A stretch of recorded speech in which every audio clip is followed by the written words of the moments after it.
Ассалаумағалейкум, баршамыз маңғыстаулықтар. Міне, бұл король ринг дейтін Қызылжар патшасы, ринг патшасы дейтін жарыс.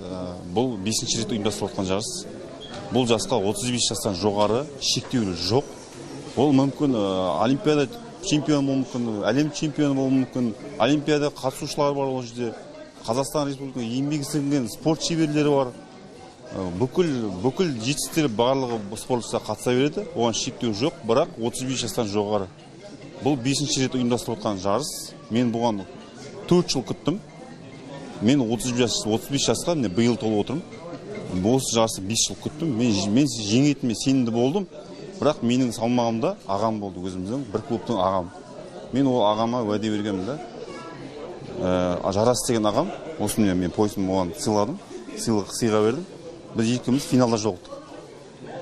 Жарыс қиын болды әрине. Бірінші 3 жекпе-жек өткіздік.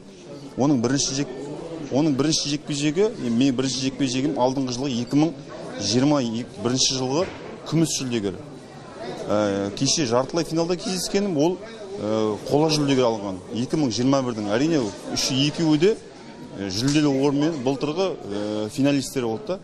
Ал мен финалда қарсыласым өзімнің ағам болды.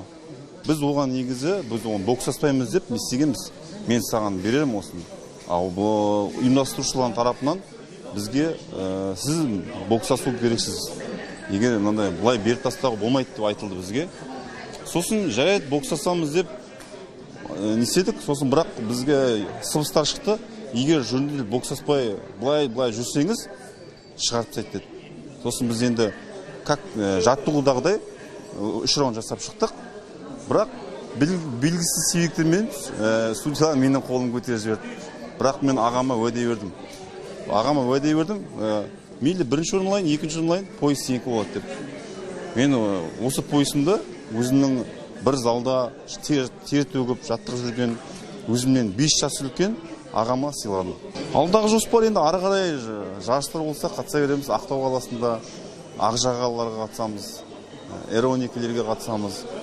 Қай жақтан жарыс шығады, егер әрине ақша жағдайына спонсорлар болса, бізде ешқандай артқа шегіну жоқ.